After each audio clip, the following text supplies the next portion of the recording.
Can wait for 5 more minutes for others to join.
How many of you were in the last class?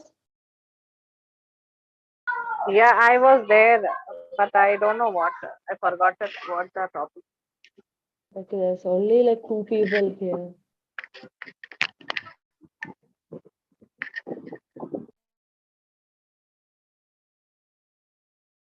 Well, let's wait for 5 minutes and then we can start.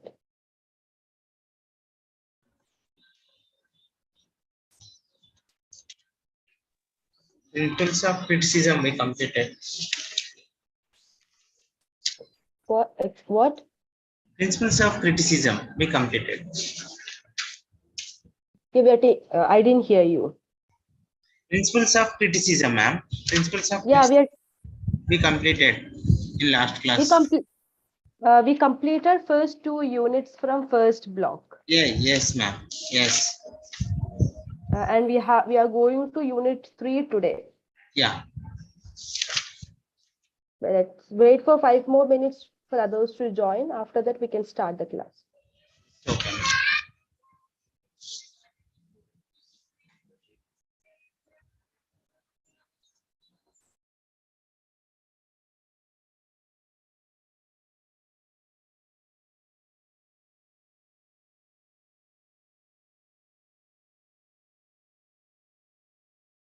What's the page number, ma'am? Unit 3, no?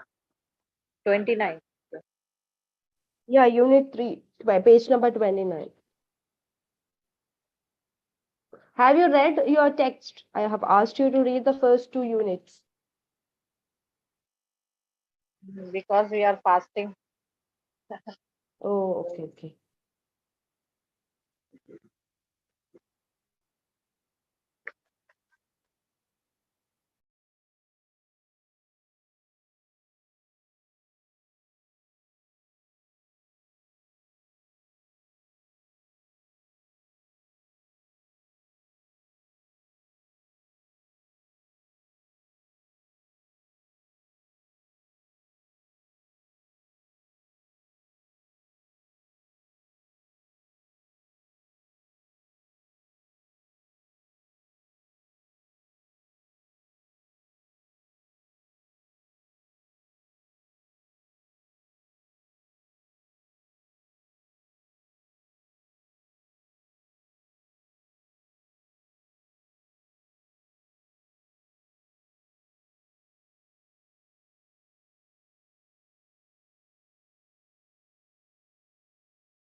We can start the class.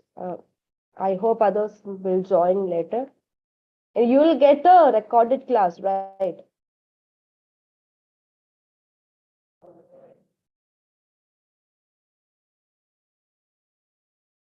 You will get a recorded class, right?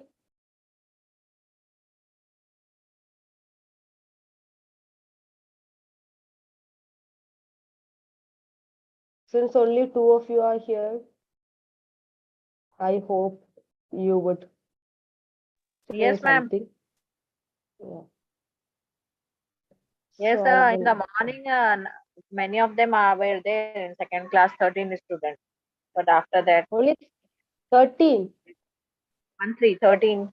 In first Oh, class, 9 students were there. In second class, 13 students were there. In fourth class, only 4 or 3 students. okay. Okay, now it's 2. So I am sharing a PPT. Can you see? Can you see the PPT? Yes, ma'am. PPT, can you see? What is PPT? I don't know. Can you see the share Yeah, yes, ma'am. screen? Okay, fine, Yeah, fine. we can. Okay, fine, fine. So in today's class, we are going to discuss first about Samuel Johnson and his preface to Shakespeare. So, So do you know in which period Samuel Johnson wrote, or he lived during which period? It's neoclassical age. Okay. So Dr. Samuel Johnson is one of the most significant critics of the neoclassical age.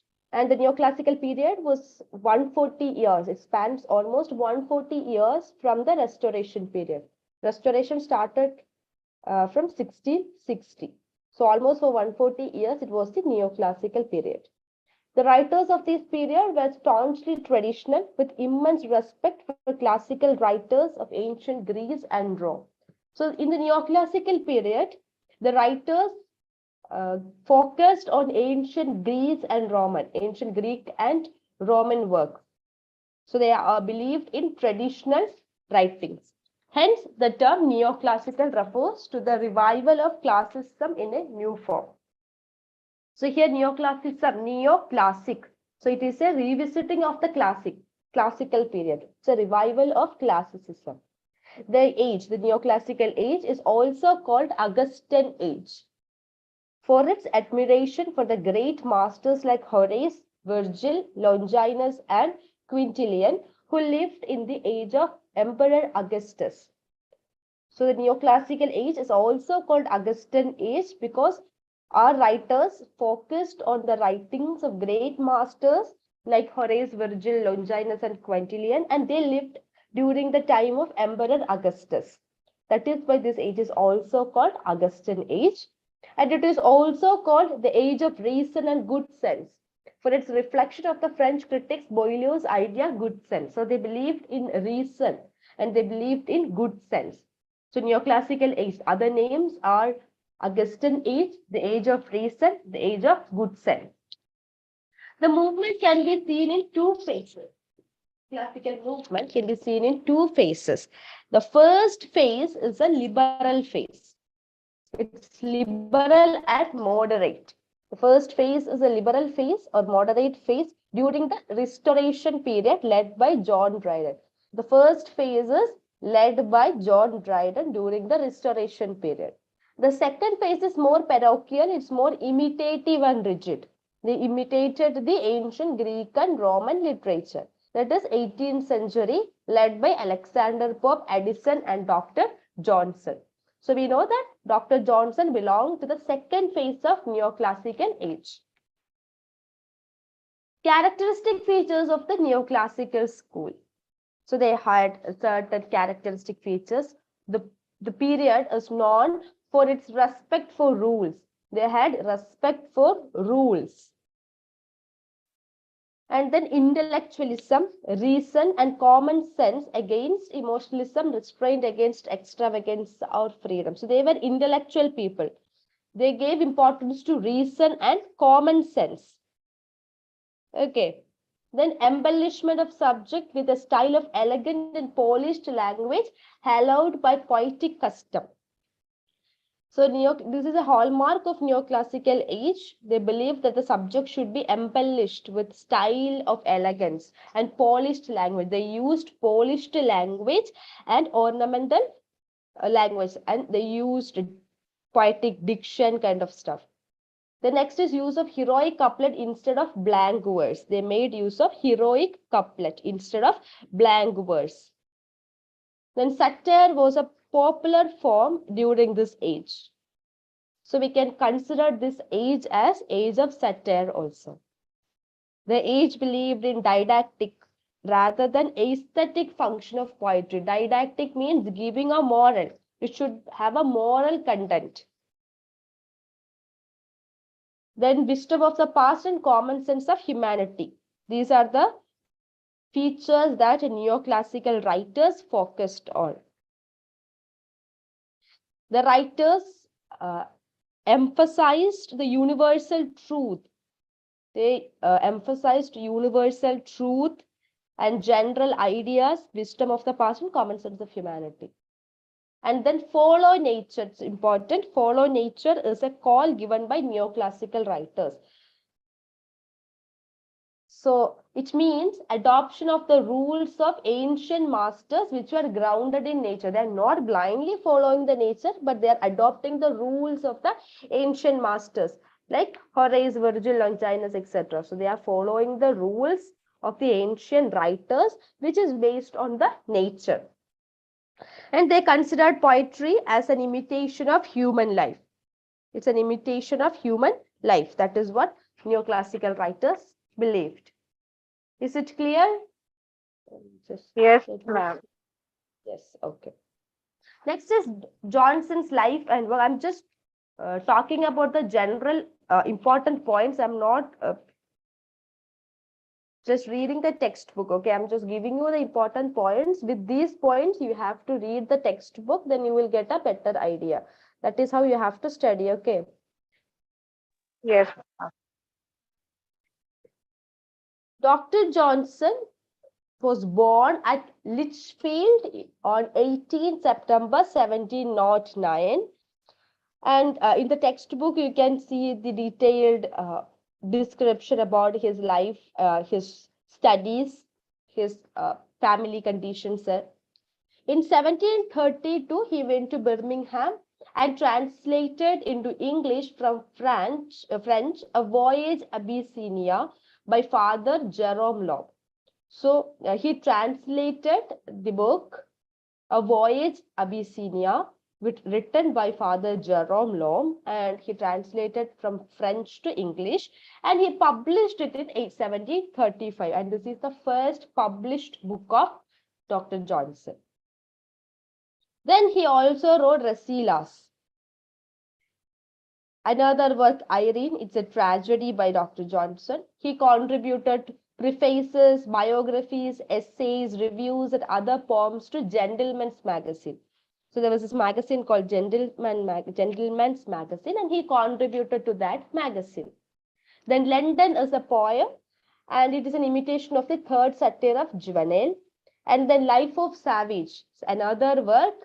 It is written in 1744, and it is written after the death of his friend Richard Savage. So it is dedicated to his friend, or written after the death of his friend Richard Savage. 1745, the period 1745 is considered to be a turning point in his literary career.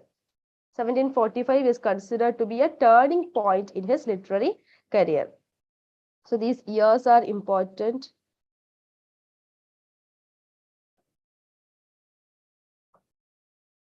Another work is Miscellaneous Observations on the Tragedy of Macbeth. 1745, he wrote Miscellaneous Observations on the Tragedy of Macbeth, and it won prize of Warburton. Warburton is another critic, and they praised his work. In 1747, he published his plan for a dictionary of the English language, and it is addressed to Lord Chesterfield. So I hope you know that Dr. Johnson's famous work is the dictionary. He wrote a dictionary of the English language. So in 1747, he published his plan It was contained basically the plan for a dictionary of the English language, and it was addressed to Lord Chesterfield. So there can be a question, if you have 1-mark questions, they can ask. Name the work addressed to Lord Chesterfield. And then he also, his admirable prologue, he wrote a prologue offering a trenchant survey of English drama from Shakespeare to his own day. So he wrote a prologue where he talked about the drama from the period of Shakespeare to his own period. In 1749, he published his poem, The Vanity of Human Wishes. It's another juvenile habitation. 1750 to 1752, this period, he wrote essays for the periodical The Rambler. He wrote essays for the periodical The Rambler. So from here, he contributed to 2 magazines. One is the Gentleman magazine and the Rambler. 1755, his dictionary was published. From 1758 to 1760, he produced a weekly titled The Idler. So he produced a weekly, another magazine, which he produced called Idler. Then Boswell, James Boswell wrote Life of Johnson. Boswell and Johnson were friends. They met and they became friends, and they wrote. And later on, Boswell wrote Life of Johnson as a monument for their friendship. This is the life history of Dr. Johnson. Here you can see some of the major works of Johnson. Next, Johnson as a critic. So we are basically studying literary criticism. So we will be focusing on the criticism part of these writers. So Dr. Johnson as a critic.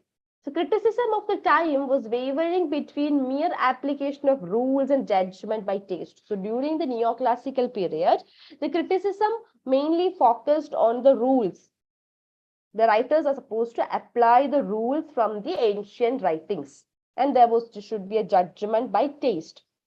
He attempted to correct this folly by providing criticism with surer foundation. So till then, the criticism was about the application of rules. So Dr. Johnson tried to create a new foundation. He dismisses the taste without any guiding source as a caprice and beauty, which pleases us, we know not why, as vague and undefined, different in different minds, and diversified by time and place. This means he said that there is no need to focus on the taste. I mean, different people have different opinion, different people have different minds. So everyone will not focus on a particular writing from a single point of view. The way I approach a book will be different from the way you approach a book. So it differs from person to person, or from time and place. When time, place, person changes, the way of approaching also changes. So he considered the concept of taste as vague and undefined.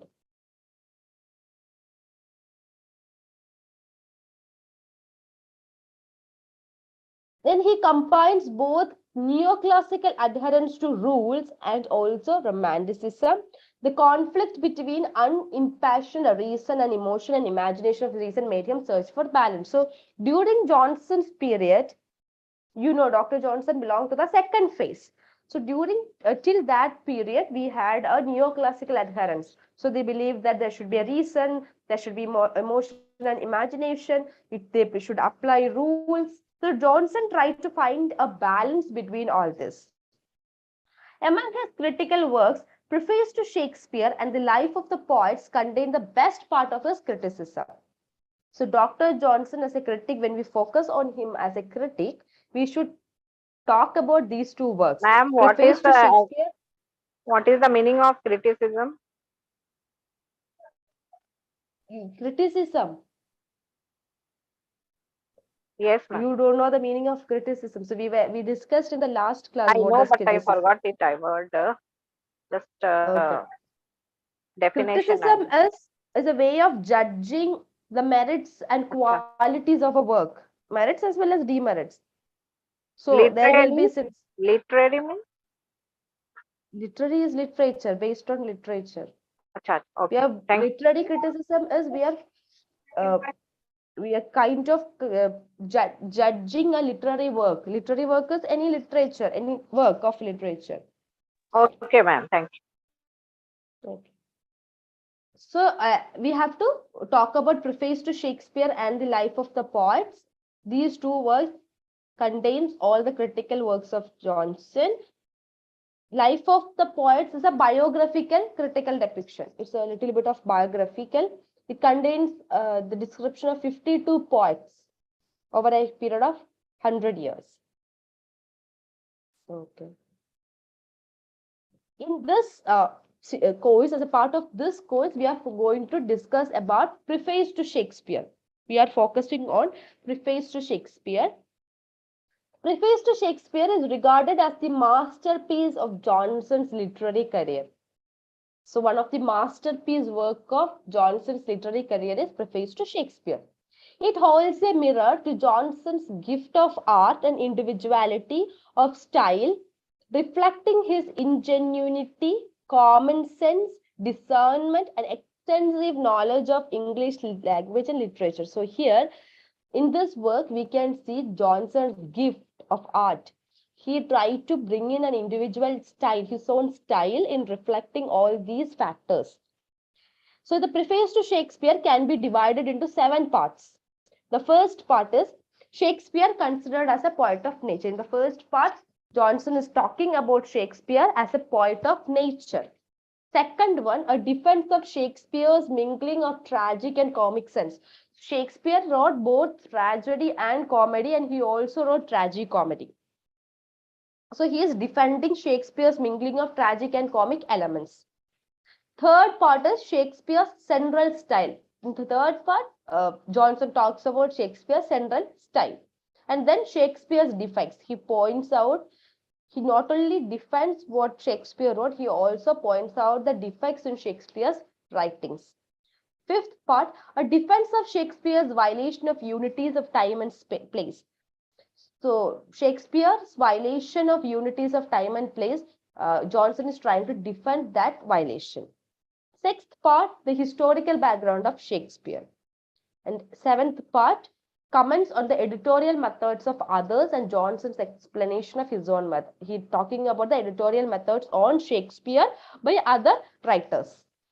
This is the whole summary of Preface to Shakespeare. You should note this point, so you will be able to write and understand better. The Preface to Shakespeare can be divided into 7 parts, where Johnson tries to consider Shakespeare as a poet of nature. He is defending Shakespeare's mingling of tragic and comic senses. Then he is talking about Shakespeare's style, Shakespeare's faults, and he is defending Shakespeare's violation of unities of time and place. He talks about Shakespeare's historical background, and he also comments on the editorial methods by other writers and his own method. This is what the entire Preface to Shakespeare is about. Are you getting the idea? Did you understand? Yes, ma'am. Yes. Okay. Next is Preface to Shakespeare reveals mainly 2 aspects of Johnson's ability as a critic. So when we analyze Preface to Shakespeare, we can see the ability of Johnson as a critic in 2 aspects. First, his skills as a critic of Shakespeare. He is criticizing Shakespeare's work. Secondly, his role as an editor of Shakespearean text. First is critic and second as editor. So we can see Johnson's 2 abilities. Johnson applies the test of time and comparative approach to decide the greatness of Shakespeare. Shakespeare's works, like those of Homer, have withstood the scrutiny of time. So what Johnson is trying to talk about Shakespeare's achievements. He's trying to talk about Shakespeare's achievements. He says that Shakespeare has withstood the test of time. That means when you consider a literary work as a classical work, it should withstand the time. It should be valuable throughout the time. Not only just their period, but it should stand throughout the whole time of literary works, the whole time of literature. And Johnson says that Shakespeare's work has withstood the time. Just like how Homer's work did, Shakespeare's work also withstood the scrutiny of time. In that sense, Shakespeare is a great writer. Then, Shakespeare is a poet of nature. Johnson says that Shakespeare is a poet of nature. Shakespeare holds up to his readers a faithful mirror of manners and of life. So Johnson says that Shakespeare holds up his readers. What he does, he holds a mirror. That means Shakespeare talks about the manners of life. He talks about the manners of life. And his characters are a product of common humanity with a universal truth and respect for common human passions. So Shakespeare's characters are a product of common humanity. He says that there's a humanity, and Shakespeare's characters are born out of this humanity, and these works have a universal appeal, or his characters have a universal appeal. And then they represent common human passion. The characters of Shakespeare represent human passions. It is because of the universality of characters that Shakespeare's plays are full of practical axioms and domestic wisdom. He says that there is a universality of characters. The characters is appealing to all human beings, and thus his plays are full of practical axioms and domestic wisdom. And then Shakespeare's dialogue is thoroughly realistic. He says that his dialogues are realistic. It is pursued with much ease and simplicity and reflects common conversation of human beings. Conversation of human beings. So Shakespeare's dialogue is very much realistic. Johnson is saying that Shakespeare's dialogues are very much realistic and it can be pursued with much ease. It can be pursued with much ease and simplicity and reflects common conversation with human beings. His dialogues are just like the common conversation with human beings. He does not overemphasize the theme of love. Shakespeare has talked about love, but does not overemphasize the theme of love.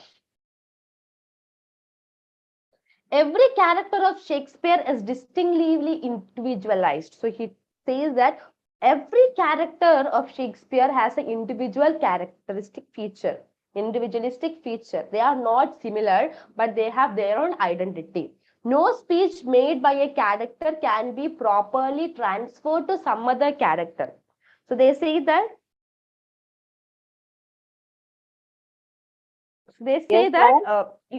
if you can hear me, right? Yes, yes. Okay. So here Johnson says that we cannot transfer the dialogues. Each character have their own distinctive individual features and their dialogues or speech cannot be transferred to other characters. Then his drama is the mirror of life. Shakespeare's drama is the mirror of life. His characters and the sentiments expressed by them reflect real life. The mirror of life means his characters, how the characters behave is just like how they behave in the real life. So Shakespeare's works gives you an idea or fair idea about what the world is like. Again, Johnson defends Shakespeare's characterization from the attacks of some other critics like Dennis and Reimer. There are some other critics like Dennis and Reimer who attacks Shakespeare's characters the way Shakespeare has done with his characters. So Johnson is trying to defend, or say Johnson is trying to support Shakespeare. Now, Shakespeare's mingling of tragic and the comic. Johnson defends Shakespeare's mingling of tragic and comic elements in his play. So when we take a play by Shakespeare, you can see both the tragic and comic elements. It is a mixture. So his plays are not strictly speaking either tragedies or comedies. So when you take a work, you cannot say that this is completely tragedy or this is completely comedy. Shakespeare's work always mingle or collaborate the elements of tragedy and comedy. They depict real human nature, which partakes of good and evil, joy and sorrow, mingled in various degrees and endless combinations. See, for example, a human being is not purely evil. Nobody is purely evil, and nobody is purely good. All humans are a mixture of good and evil. Every one of us, every single one of us is good, has qualities of both goodness and evil nature. So, just like that, Shakespeare's characters also depicts real human life. So in real human nature, there is a combination of good and evil. We have both joy and we have both sorrow. We have sad incidents, we will have happy incidents in our life. So these are combined in various degrees and endless combinations in his characters. Johnson finds comedy to be congenial to Shakespeare's nature. His comedies give us pleasure by the thoughts and the language, while his tragedy gives us pleasure chiefly by incidents and action. So, the major aim of literary work, tragedy or comedy, it is to give pleasure. So, Shakespeare's comedies give us pleasure through the thoughts and language. Through the use of thoughts and language, comedy gives us pleasure, whereas tragedy gives us pleasure by incidents and actions. So comedy focuses on thoughts and language, whereas tragedy focuses on the incidents and the actions. Johnson defends Shakespeare's violation of unities of time and place. So what Shakespeare does is he violates the unities of time and place. He does not find fault with it, unlike his contemporary critics. Other contemporary critics during Johnson's period, they criticize Shakespeare for violating the unities of time and place, but Johnson is supporting Shakespeare's violation.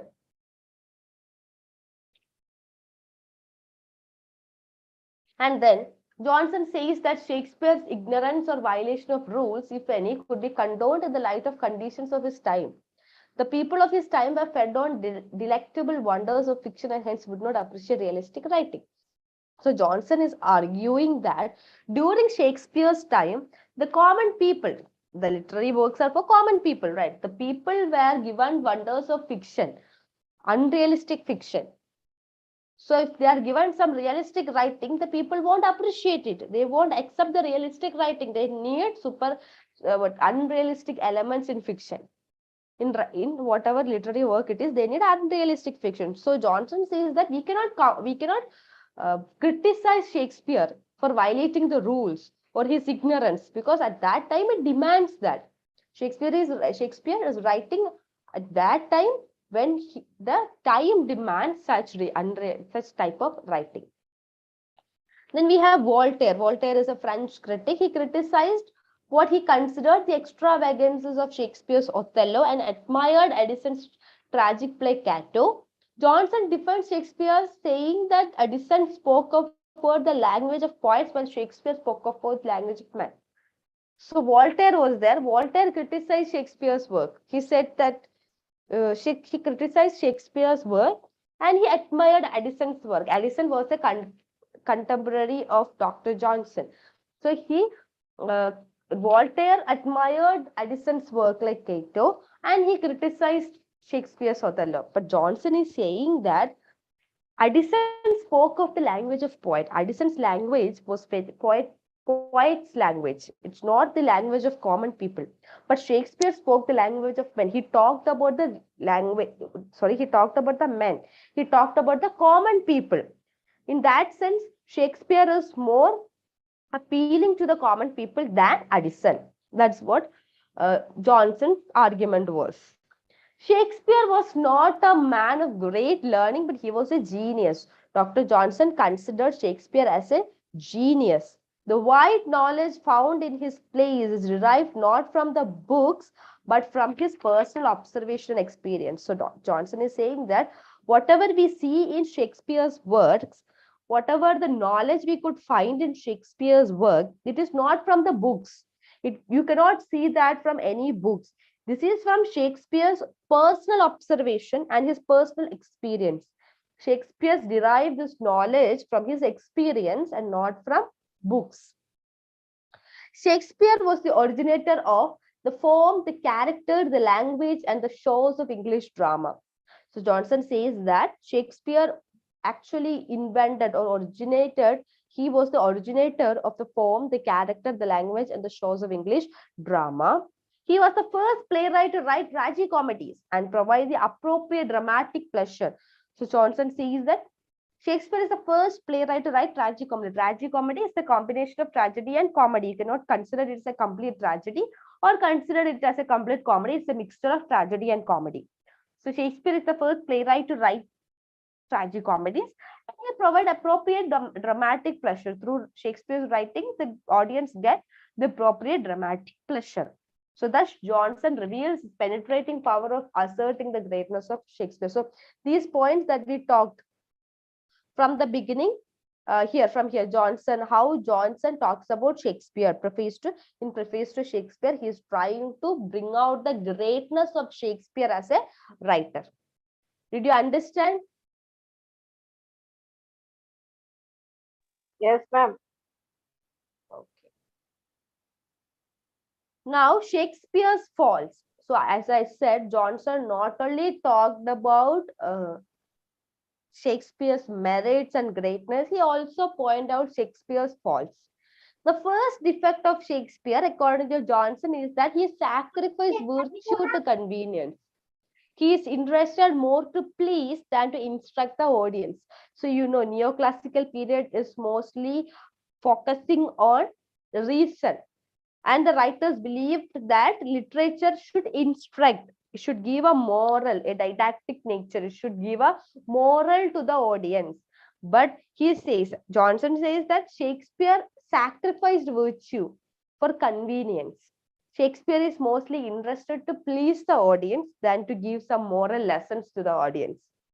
He seems to write without any moral purpose. So Johnson says that Shakespeare writes without any moral purpose. Shakespeare's writing does not have any moral content. According to Johnson, the writer's duty is to make the world morally better. So a writer should write something in order to make the world a better place. In moral sense, they should give morality, they should preach morality. That is what Johnson's argument was. The writers should make the world morally better, but Shakespeare does not follow poetic justice. But Shakespeare is not following such moral poetic justice. Virtuous characters do not express their disapproval of the wicked. Even if there is a wicked around them, even if there is evil around them, the characters do not disapprove of it. If you take Shakespeare's works like Macbeth, Othello, King Lear, Hamlet, you can see wicked people around. And their characters, virtuous characters, are not disapproving the wicked. See, so there is no moral purpose in Shakespeare's writing.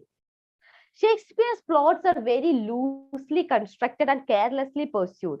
So Johnson says that Shakespeare's plots are very loosely constructed. The plot is very loose and it is very careless. He does not pay attention to the ending of the play. So Johnson says that Shakespeare does not pay attention to the ending of the play, with the result that the catastrophe is improbably produced or imperfectly represented. So when you take Shakespeare's tragedies, you can see it is ending in a catastrophe. The ending is tragic, right? So it is not perfectly represented. Johnson is saying that the ending is not perfectly represented. It's not properly produced. Shakespeare does not show any regard for distinction of time or place. He is not showing any regard for the time or place. He mingles indiscriminately the cultures, practices, and opinions of a period of history with another. So usually when you write something, you represent a period, you talk about the custom, practice, or opinion of that particular period. If you talk about 20th century, you talk about 20th century. You can't go talk about what people said in the 18th century, right? These are two different periods. But what Shakespeare it is, he's mingling one period with another. He mingling a period of history with another. He does not show any regard for time or place. Shakespeare's comic dialogue is often coarse. So he says that his comic dialogues are coarse. He reveals little delicacy or refinement. His dialogues are very coarse. Johnson does not approve of Shakespeare's tragedies. He says in tragedy, his performance seems constantly to be worse as his labor is more. So Shakespeare put a lot of energy, lot of labor in writing a tragedy. Okay. You cannot see that much in his the tragedies. In tragedy, his performance seems constantly to be worse than the labor. The labor that Shakespeare put is more than the performance. This is a disappropriate form of diction and a weariness strain of circumlocution in Shakespeare's play. So Johnson says that there he used inappropriate, disappropriate use of diction, and there is a lot of wearisome use of circumlocution. Shakespeare's declamations or set speeches are commonly cold and weak. He says that his speeches, Shakespeare's speeches, are very weak and it is very cold. It's not perfectly pointed out. Shakespeare cut short his own excellence in arousing tragic feelings. His feelings thus lose intensity and becomes weak. Johnson is saying that there is no tragic feelings. The tragic feelings are very short. The intensity is very weak. It becomes very weak. And Johnson finds fault with Shakespeare's fondness for quibbles in his play. He make use of quibbles, and he is Johnson is criticizing for the use of quibbles. Quibbles means a slight objection or criticism on trivial matter. When you talk about some trivial matters, there's an objection. That is quibbles. Shakespeare was indifferent to fame and was content if his plays were staged. He was like no much focused on his fame. He was not interested in getting that much fame. Hence the repetition of same jest in several plays. So we can see a kind of repetition in his plays, or entangling different plots by the same kind of complication. So the plots will be entangled with similar kind of complication throughout his different plays. You can see repetition and entangling of same kind of complication. So he does not generally believed or focused on the fame that he had. So that is about his faults. Okay, now defense on violation of 3 unities. So as I said, in the works of Shakespeare, you can see he violated the unity of time and place. So Johnson is not pointing out Shakespeare's violation. He is not criticizing Shakespeare's violation of these unities, but he is defending, he is supporting Shakespeare's violation of 3 unities, especially the unities of time and place. Among the 3 unities, so the basic 3 unities by Aristotle is unity of time, unity of place, and unity of action. Shakespeare violates unity of time and place. Among the 3 unities, Johnson finds the unity of action only justifiable. Johnson opines that the other 2 unities, that is unity of time and place, come from false assumptions and circumscribe the drama and reduce its variety. Johnson exempts Shakespeare's history plays. So when he talks about his violation of unities, he is not including his history plays from this purview because time and place keep changing in them. He finds the unity of action in Shakespeare. He says that Shakespeare is making use of unity of action. The plays have a beginning, end, and beginning, middle, and the end. So unity of action, according to Aristotle, is that the play should have a beginning, a middle, and an end. So Johnson is saying that he is using the unity of action. In the works of Shakespeare, you can see there's a beginning, there's a middle, and there's an end. So he is making use of unity of action. There's a logical connection between one incident and the other, and the conclusion follows naturally. So this is how Johnson supports Shakespeare's violation. He says that he violates unity of time and place, but Shakespeare makes use of unity of action. The works of Shakespeare has a beginning, a middle, and an end. There's a logical connection between one incident and the other. There is the actions and incidents have a logical connection, and the conclusion comes naturally. So you cannot say that Shakespeare violated the unity of action. Now, Johnson as an editor. So in the beginning, I said that we can see 2 critical aspects of Johnson. One is Johnson as a critic. So all this time we were discussing about Johnson as a critic. Now we are going to look Johnson as an editor, how he becomes an editor of Shakespeare's works or Shakespeare's plays. In his Proposals for Printing by Subscription, the dramatic works of William Shakespeare, and this was published in 1745, Johnson stated his intention of producing a good text.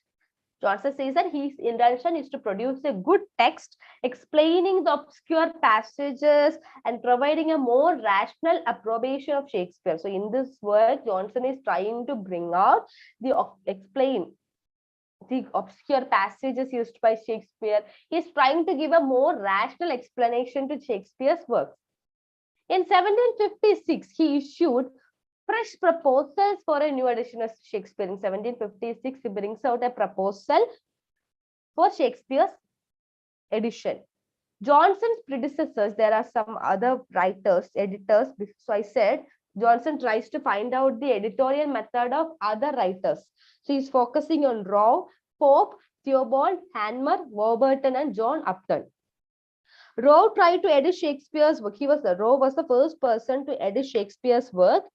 His object was not to correct or explain, but to publish works. He was not aiming to correct or explain Shakespeare's work, but he was just making additions of biographical sketch and recommendatory prefaces in his work. Then there was Pope. Pope, what he did is he said that he is reforming the text. In the name of reforming the text, Pope deleted many lines. Okay, he considered the duty of an editor is dull. So he edited or he cut away lots of lines. Then there was Theobald. According to Johnson, Theobald's edition of Shakespeare was not satisfactory. Then there was Hanmer. Hanmer tried to find out the meanings of obscure words used by Shakespeare.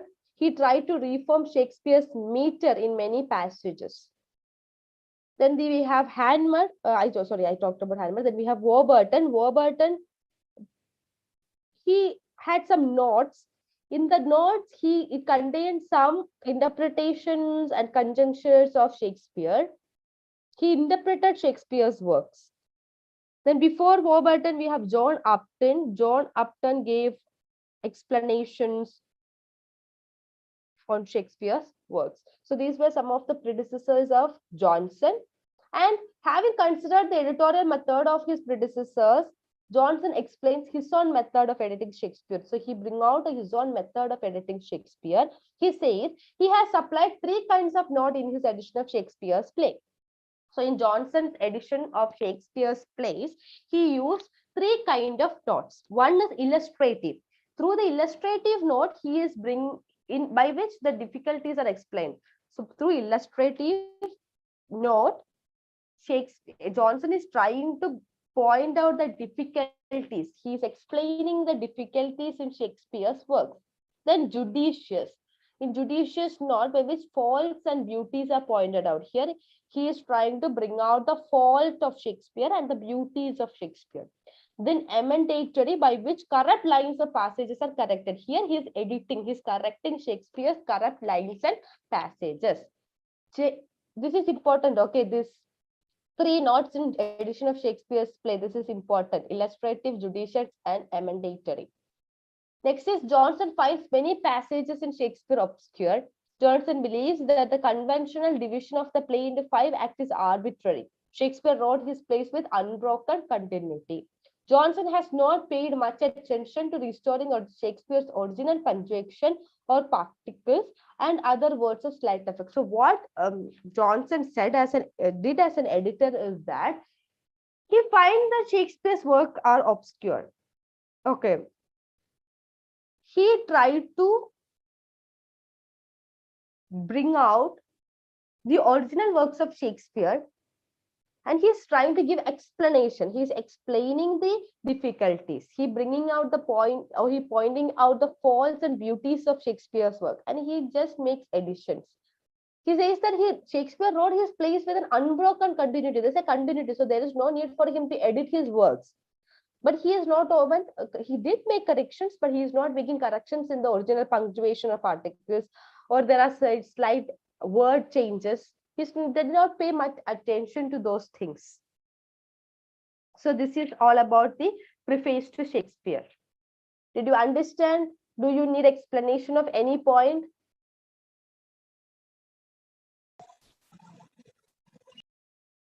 Is it clear? No, ma'am. We understood. Understood. So we have completed Shakespeare's preface to Shakespeare by Dr. Johnson. We look into next Coleridge and Wordsworth and Coleridge. This is another. So after neoclassical age, which period did Wordsworth and Coleridge belong to? So Johnson belonged to the neoclassical age. Wordsworth and Coleridge belong to the romantic age. So they belong to the Romantic age. Romantic is that which appeals to the emotions by its imaginative, heroic, or picturesque quality. It also means involving oneself emotionally or deeply with someone or something. So here they focused mainly on emotions. In the neoclassical age, they focused on reason. In the Romantic age, they focused on emotions. The Romantic movement is characterized by imaginative freedom, passion for nature, and yearning for the past. So in the Romantic movement, you can see there is a freedom. There's a passion for nature and yearning for the past. Romantic age derived its influence from the French Revolution. French Revolution was dominated by the ideas of liberty, equality, and fraternity, and you can see these elements in the English writers. This dictum of French Revolution influenced the English writers. Return to nature played a very prominent part in the revival of Romanticism. Romanticism thought that let's go back to the nature. Its dictum was return to nature. People felt suffocated with the cramped and crowded city atmosphere. They longed for the world of leaves and flowers. So what happened during this period is people were living in the city with crowded and cramped city. People felt suffocated. So they wanted more like they wanted to be with nature. They wanted a world of leaves and flowers. So the Romantic age, the movement started when these people, they started writing for the people. They started talking more about the nature. The Seasons by James Thomson, published in 1730, is considered to be the first poem which used nature as a central theme. Okay. William Wordsworth and Samuel Taylor Coleridge were the pioneers of Romantic movement in English literature. We are going to talk about these two writers, but we are focusing them as a critics. These writers are mainly poets. You can see Wordsworth's poems, Coleridge's poems. You might be studying in other part of other course as well. But here we are going to focus on Wordsworth and Coleridge as critics. This movement underscored the revolt against the age of reason and good sense. So this is a revolt against the age of reason and good sense. The Romantic writers of the early 19th century were disillusioned by the neoclassical restraint of freedom in the thinking and style of writing. They decided to have liberty, set forth their ideas rather freely. So the Romantic writers, they were talking against the neoclassical writers, and they wanted to represent their liberty very freely. They want to have the liberty to express their ideas. This is the summary of the age. Now we are going to focus on Wordsworth's Preface to Lyrical Ballads and Coleridge's Biographia Literaria. First, Wordsworth's Preface to Lyrical Ballads. This is a significant document of the Romantic criticism. It was first published in 1798. The year is important. It was first published in 1798, and the Preface to Lyrical Ballad was secondly published in 1800. Wordsworth's reputation as a critic. So we know Wordsworth is mainly a poet, but his reputation as a critic mainly on his two works, The Advertisement to Lyrical Ballads, sorry, not two, three works. The Advertisement to Lyrical Ballads, published in 1798, Preface to Lyrical Ballads in 1800, and Appendix on Poetic Diction in 1902. The advertisement or an introduction acted as a preamble to the poetic theory of Wordsworth. The preface, we are mainly focusing on Preface to Lyrical Ballads. The preface pointed out two characteristics of the poems included in Lyrical Ballads. So the Lyrical Ballads is a collection of poems, and it has a preface. The preface is mainly the critical work of Wordsworth. So first, the subject matter comprised incidents and situations from common life. The poems has two characteristic features. One is that the subject matter of the poem comprised incidents and situations from common life. Second, the language of the poem was a selection of language of ordinary social intercourse. So language is the language of common people. Now, Wordsworth's view, rustic and humble life. Wordsworth focused on the rustic and humble life. Wordsworth's purpose in the preface was to choose rustic and humble life as a subject matter of the Romantic poetry. So they used the humble life and rustic life. There's a not a city life, more of a village life. Selection of language is the language used by men. Common people. Used by men means the language used by common people. Its materials are to be found in every subject which can interest a human mind. The subject matter is mainly anything that interests human mind. Then choice of rustic language. Wordsworth advocates the use of rustic language.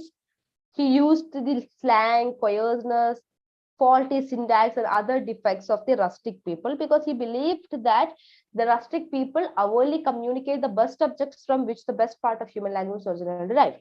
So he believed that the rustic people, that the people of the village or the people of the domestic area, they communicate the best.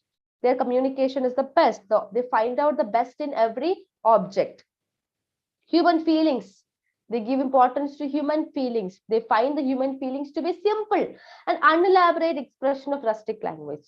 And the language is more passionate, vivid, and forceful, more precise and philosophical compared to city people. When you take the language of rustic people, it is more philosophical in nature.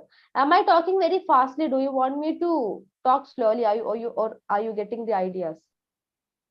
I am going fast because we don't have enough time. Do you want me Little to slow down? fast, just medium. We want some little slow. You want it to a little slow. Okay. Yes, It's not too fast. So what? we're going very What? fast. We are going Very fastly. Yeah. Okay. You should have Yeah. said that early. Okay, I'll go slow. So Wordsworth's view, first is he believed in the rustic and humble life. The rustic life is like life of the common people, not a city life, but of a village life. So in Preface, he says that he chose the rustic and humble life as a subject matter. For his romantic poetry, for his poetic work, he chose the rustic and humble life because he considered that the language is used by man. Like he talked about every subject that can interest human mind. The material or the subject for his poetry is anything that interests human mind. He made use of rustic language because he believed that the language used by the rustic people here means the people of the village, the people of the domestic background, not the people of city. Okay, so he says that the people of you who use rustic language, they represent or they find out, they communicate the best. They're trying to find out the best in every object. Okay, they talked about human feelings, and the human feelings they use is very simple. They considers human life to be very simple. Okay, it's not complex, it's very simple. And the language is more passionate considered to the city people. It's more philosophical. It contains more philosophical nature than the city people. Then next is poetic diction. Wordsworth's theory of poetic diction is very important. He wrote this against the neoclassical theory of poetic diction. Wordsworth's idea holds that he talks about poetry as a spontaneous overflow of powerful emotion. He says that there's a powerful emotion which contains, it's spontaneous. It's not predetermined, it's spontaneous. It comes out of it's an immediate or spontaneous overflow. It's overflowing. The emotion is overflowing. And it is born from emotions recollected in tranquility. When you sit in tranquility, when you sit in a peaceful atmosphere, you recollect emotions. And those recollected emotions are represented in poetry. Poetry takes its birth from these emotions. And it is the free expression of poet's thoughts and feelings. Poetry expresses the poet's thoughts and feelings. Poet has the freedom to express his thoughts and feelings. The poet has to try to bring out truth from an imaginative knowledge. The poet is trying to bring out the truth about imaginative knowledge. From an imaginative knowledge about a person or a thing, the poet is trying to bring out a universal truth. And he should communicate or transmit his ideas and emotions through a powerful recreation of the original space. So the poet is trying to understand, he's trying to bring a universal truth, and this truth is represented or recreated through poetry. Okay, understood? Yes, ma'am. You understand? Yes, ma'am. Yes, ma'am. Okay, next is romantic conception of the poet. Wordsworth's conception of the poet is romantic. He says that the poetic is romantic and he stresses the social function of communication. He writes to communicate his emotions to readers. So what Wordsworth says is that a poet, he's talking about a poet tries to communicate his emotions. He's not communicating his reason. He is emotionally connecting with the readers. He's describing his emotions. Wordsworth describes the poet as a man speaking to men. Man speaking to men is like it's talking to common people. He's trying to reach out to the common people. Okay, Wordsworth is trying to describe the poet as a man speaking to man, which means he's trying to reach out to the common people. He has more lively sensibility compared to others. Here, he means poet. Wordsworth is describing the poet, how a poet should be. He's describing the poet. He is more lively sensibility. He has a more sensible nature compared to other people. The poet has a greater imagination. When you read a poem, you can see, right, there's a greater imagination.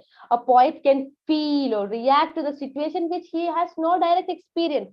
The poet might not have experienced it directly, but he can feel and react to such situations which he has not experienced. He has greater knowledge of human nature.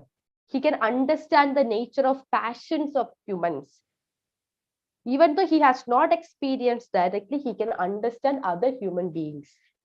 He has more comprehensive soul that can share feelings of others. A poet can share the feelings of others.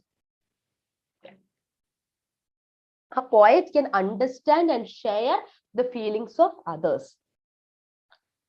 Again, Wordsworth says that poetry is greater. Poetry is superior to philosophy, history, or science. When you take philosophy, history, and science, poetry is the superior. According to Wordsworth, poetic truth is greater than philosophical truth or history or science. Poetic truth is greater. Poetry is more philosophical of all writing. Wordsworth says that poetry is the most philosophical form of writing because poetry is the image of man and nature. Poetry describes about man. Poetry describes about nature. So it's philosophical in nature. It aims at truth of nature, at a faithful reproduction of reality. Wordsworth says that poetry is a faithful reproduction of reality. It is not just what we see. It's a faithful reproduction. It is reality. It talks about man and nature. Then poetry makes use of meter.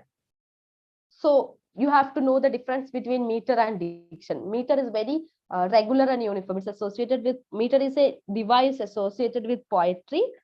Poets makes use of meter in their writings, in their poems. It's very regular and uniform. All you have to know about meter is it's produce excitement, it produce a poetic quality to the writings. The process of poetic creation, according to Wordsworth, there are 4 stages in the process of poetic creation. When a poet writes a poem, when a poet creates a poem, there are mainly 4 stages. One is observation, recollection, contemplation, and imaginative excitement. A poet should observe. We should observe what is there. We have to recollect it. We have to contemplate it. And then there's an imaginative excitement. All these 4 stages brings out a poetic creation. So important. According to Wordsworth, there are 4 stages in the process of poetic creation. They are observation, recollection, contemplation, and imaginative excitement. Next, values of Wordsworth criticism. So Wordsworth as a critic, there are certain values. Wordsworth was the first critic to digress from the neoclassical mode of rigidity in rules to the substance and soul of poetry. So we just talked before, in neoclassical age, they believed in rules. They are very strict with rules. They say that the writer should follow rules. Okay, but Wordsworth is the first critic who break away from that rigid rule system, and he talks about the soul of poetry. He says that it is not the rigid rules that is the soul of poetry. He emphasized on novelty. He said that there should be new things. There should be a freedom. There should be spontaneity. There should be inspiration. There should be experiment. There should be an imagination. We should, like neoclassical writers mainly focused on authority, tradition, and restraint.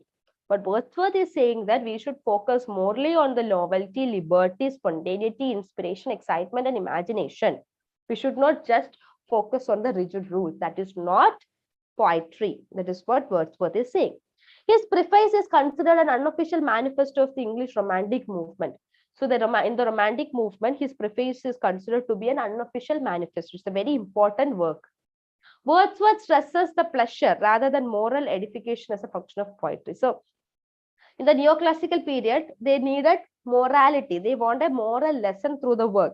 So Wordsworth says that literary work is pleasure. It's not about moral edification. Wordsworth is stressing on the pleasure through the works. Coleridge criticized Wordsworth's poetic diction on the ground that Wordsworth did not practice his own theory of poetic diction in his poem. So Wordsworth talks about poetic diction. And Coleridge is saying that Wordsworth is talking about poetic diction, but he is not making use of that poetic diction in his poems. That is why Coleridge is criticizing Wordsworth. Though Wordsworth advocated the use of rustic speech in poetry, he himself did not use in his grandest poem. Coleridge is saying that we just talked about rustic speech, right? Wordsworth is talking about rustic speech, rustic language, but he is not using in it his greatest poems. That is what Coleridge is saying. Now, moving on to Coleridge's Biographia Literaria.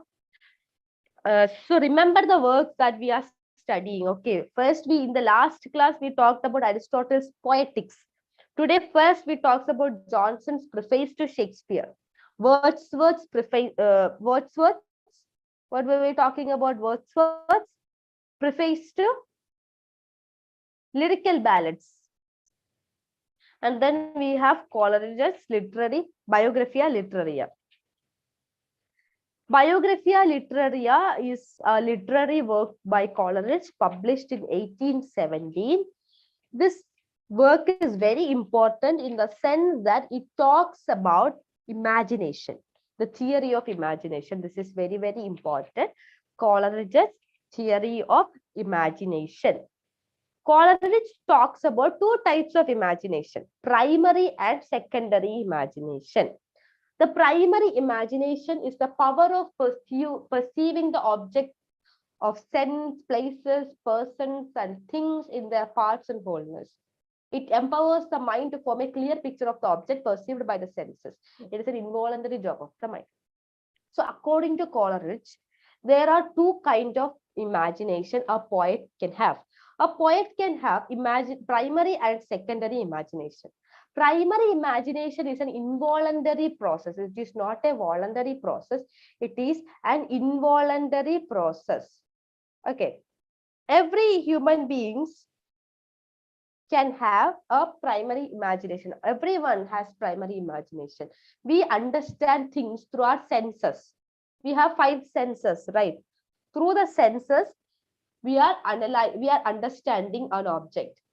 It is registered in our subconscious mind.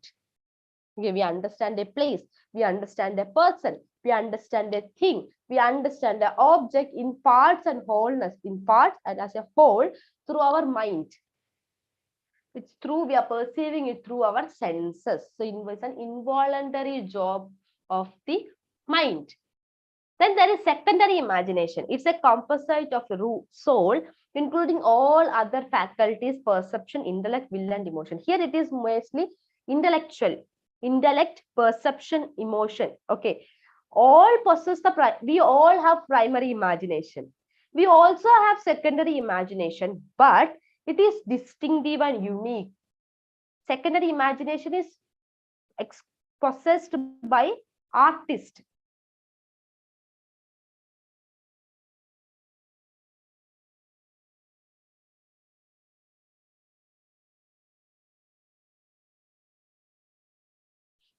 One minute.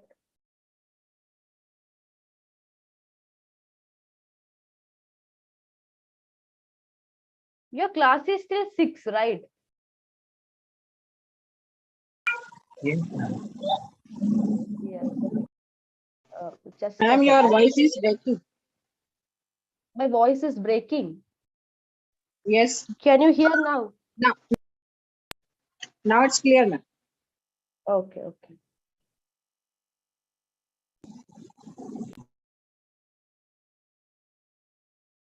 Just a second, I'm just making a clarification. I was told the class is till 6.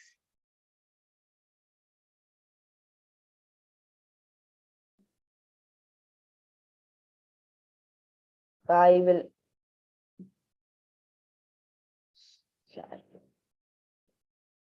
So we'll just go very fast, okay? Oops, sorry. Only 2 more slides left, so we'll go fast because you are fasting and you have to go, right? So secondary imagination, it's only quality by the it's a quality by the artist. Artist possesses secondary imagination. Secondary imagination is the base of all poetic activity. All the poetic activity is based on the secondary imagination. So all human beings possess primary imagination. It is the artist who possesses secondary imagination. So the poetic activity is born out of the secondary imagination. And he also talks about imagination and fancy. According to Coleridge, fancy is a combinatory force, while imagination is a unifying force. See, we talk about fancy and imagination. Fancy is like a mixture, whereas imagination is like a compound. Okay. In a mixture, what we do, we'll bring all the ingredients together and we'll mix it, right? And it does not lose their original properties. All the ingredients will have its original properties. So here, the fancy is that it brings out all the ideas and it will have the ideas of each things. Okay, it's a mixture. The ingredients will be brought together without losing its original property. Whereas imagination is a compound. Here we bring everything and we combine it together. Imagine in imagination, we combine it together to become a new product. It's a new product of to at the end, when through imagination, when you write something, it's a new product. It does not remain with its original properties. It dissolves, diffuse, dissipates, and becomes a new substance. So fancy is the combination. When you talk about fancy, it's a combination which and each elements will have its own existence. Whereas imagination is a compound where it will become a new product altogether, new substance altogether. That's fancy and imagination.